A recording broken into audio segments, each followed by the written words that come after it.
Let's take a look at replacing the ignition coil on a 2003 Ford Escape 3-liter engine. So now the front coils are certainly much easier to access than the rear coils. So we'll just take a look at that. First off, we have to remove this plastic cover here. So I'm gonna use an 8mm socket with an extension and a 1/4-inch ratchet. And we've got 3 nuts or studs that we need to remove here. There's 1 on this side and 2 more on this side over here. You may notice the hood prop rod laying in the way here. Typically you would have this up holding the hood. However, to get a little more access, I'm using a different prop rod to hold it open a little bit further, give them a little more light, a little more room for the camera here. So once I've got those loose, I'm now going to pick the cover up and slide it up off the engine. Have to be a little careful with the crankcase breather tube right there in the way. But what that's going to do now is expose all of our ignition coils here. So you can see we've got 3 different coils up on the front side of the engine right there. So we can see cylinders number 4, number 5, and number 6. Now in the Ford, they number it with 1, 2, and 3 on the back side of the engine, and cylinders 4, 5, and 6 up here on the front side.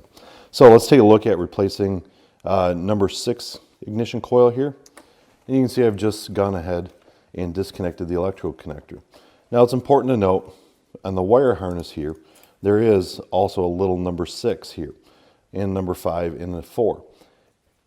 Pay special attention in case you have all these off. We certainly don't want to mix it up and plug these in to the wrong coil. So it's very important to pay attention that you reconnect the electrical connector back to the one that you just took off. So I'm going to take my 8mm socket again, break the bolt loose, and once that's done, I can pull the ignition coil up out of there. And so one thing we want to look at here is the fact that it's nice and dry. There's no oil inside of there.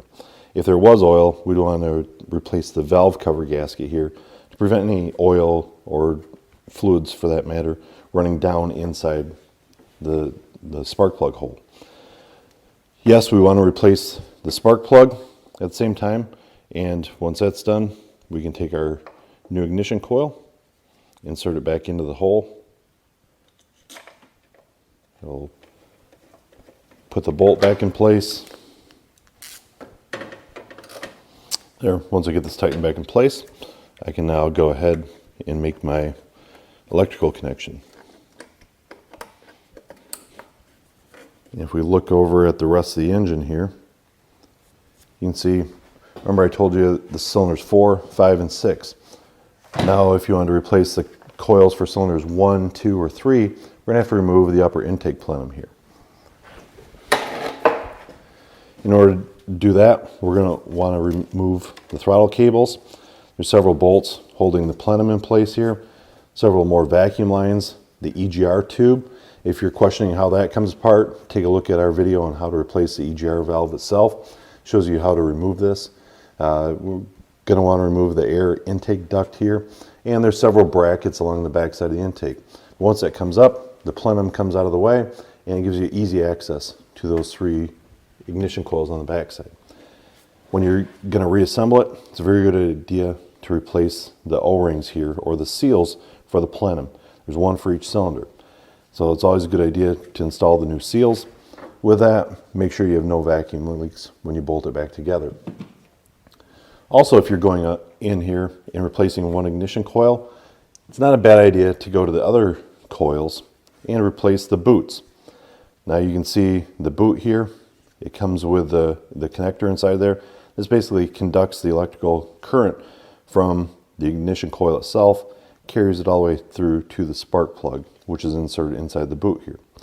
So you would insert that in there, pop it on the coil, install your new coil, and away you go. Hopefully now you understand what it takes to replace the front ignition coil and have a better idea on replacing the back ignition coils for cylinders 1, 2, and 3 on these Ford Escape 3 liters.